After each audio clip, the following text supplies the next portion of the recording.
Hello, fellow mutants. Today I just wanted to take a quick look at my orange glittering hoard,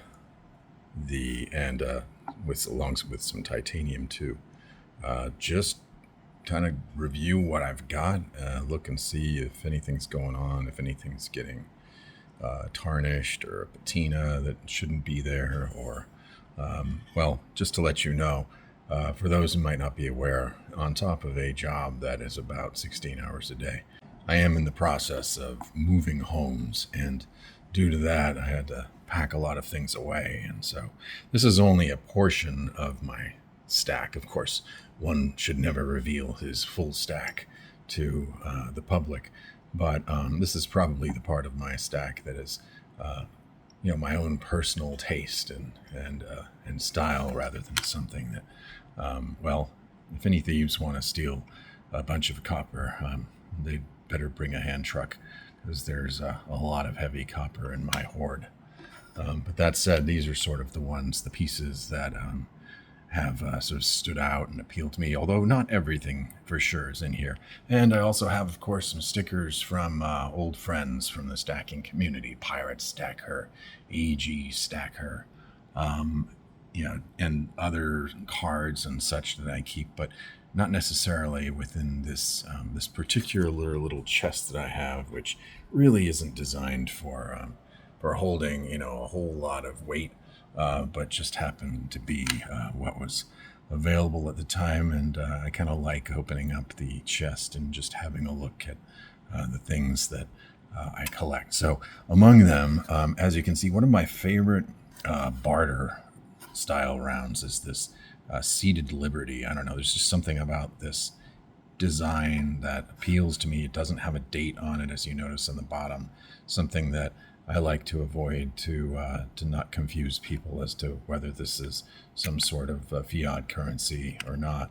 And then, of course, on the back it'll say 999 fine copper. Again, really like that sort of approach personally, rather than having a something that I need to explain to people what it is. Doesn't give away too much about me or my political beliefs, or what I might be stashing elsewhere.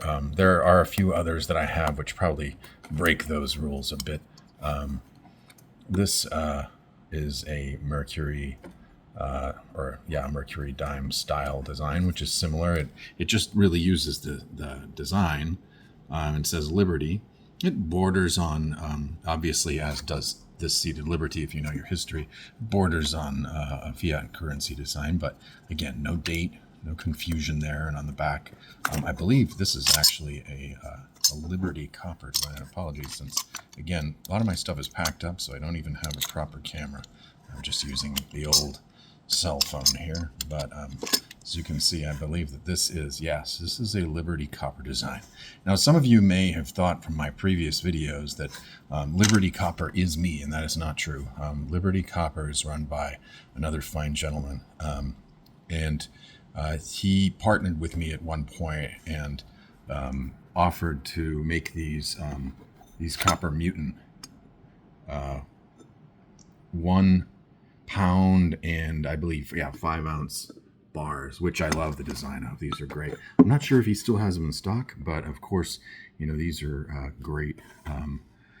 For me personally, I love them, and I know that some of you have them as well and appreciate. As I'm an affiliate, so I'd see some small percentage of the sale, but for me it was just more about the channel promotion. And Liberty Copper was, again, with no special cost to me, was able to make those designs available, and I liked partnering, because I find that Liberty Copper, although I think their offerings are a bit different today, they've always had a good price, especially if you're looking to get into more of like a bulk purchase of bars and things like that. They've always had good pricing, and I've done price comparisons where I've said, okay, well, what can you go out and do? I mean, other than robbing homes for copper pipes or something like that. I mean, you really can't even get a copper pipe at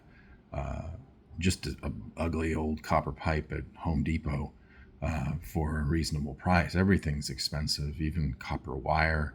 I've looked at spindles, unless you're looking at some massive industrial thing, or if you're an AC repairman and you can get your hands on a lot of copper or something like that, you're still going to get a really good deal for what I believe is more of a barterable form of copper in these copper bars. And also, he offers these very interesting freedom seeds, or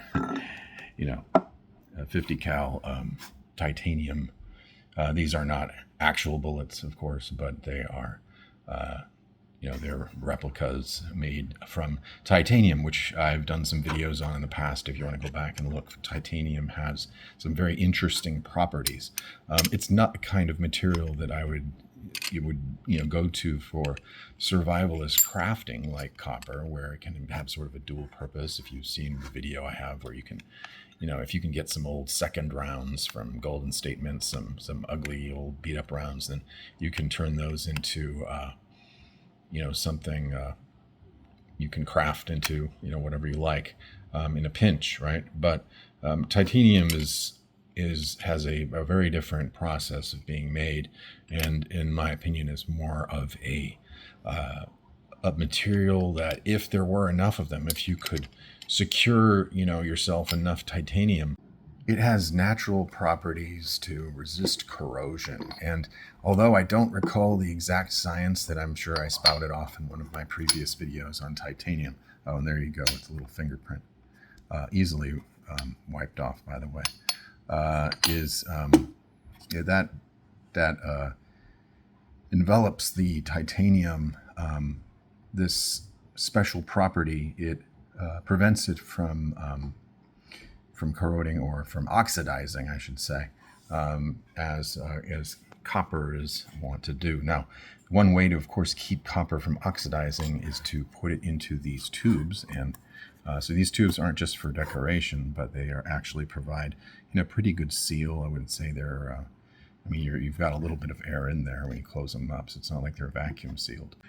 So I have a few more. As you can see, there's another titanium bullion round, which, again, the cool thing about it is it's so heat resistant and resistant to oxidation that this is the kind of thing that if there were ever an apocalypse, which could be weeks away or years away, or apocalypse never, if there were such an event, these would be great if you really wanted to make a statement, because they're pretty much going to look the same then or in the future as they do now. Copper bullion rounds can be polished up and maintained. Here's some old nasty copper rounds that I gave to my kids just to play around with, my boys, since they at one point were, of course, into dinosaurs and all that. They took, even within these capsules, I'm sure they took them out multiple times, and I don't think they look quite as bad when you get them out of the capsules. The capsules are the things that are mostly scratched up here, but they have taken them out a few times, and thus you can see that they've oxidized a bit. But keeping your rounds in these airtight capsules also has the same effect as the tubes, in preserving them and keeping them looking nice. So again, it's just kind of going through my old stack here, and I think you might be able to see a difference here in oxidation between one that has been left out, which I think it actually looks kind of cool how it's turned orange like that, versus one that has been sealed away in a plastic bag. It depends what you like, right? If you like that orange sheen. And here's another cool one, a Zodiac design. I also, of course, like I think I have it down here if I move these things away. Another cassette player design. This is another nice, thick, meaty bar. There are polished copper bars, but just like these polished and clean titanium bars, versus, say, this more of a less polished look on this round. Definitely the fingerprints come up a lot more on the, and little micro scratches perhaps come up a bit more on the titanium polished and copper polished bars. It's just why this sandblasted look is, I think, so cool and has held up well. I mean, we're talking, I've had these now for quite some time, and I don't really see any sign of major oxidation like I've seen in some rounds, although a lot of that is probably due to handling. I try not to handle, put my hands all over and fingerprints all over everything, unless it's the titanium, because it's got that natural resistance, and it doesn't seem to matter. I can easily wipe anything away, and it doesn't cause any change in its color. Oops, I'll probably not drop all my stuff and scratch things though. So that was just a I guess maybe a not so quick talk. What I would say is that I do like, for the bars, I do like the idea of using these plastic bags. Probably put a couple of these back in. You want to be able to reach in and grab it and look at it and view it. And these small bags actually make that possible. But there's nothing quite like putting your hands on this copper and just feeling that. Yeah.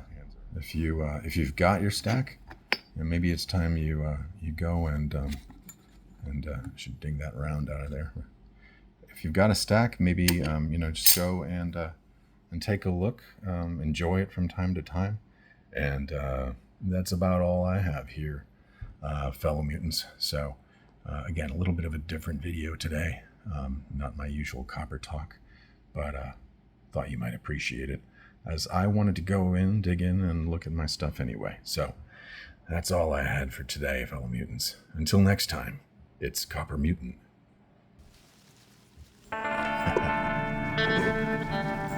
Signing out.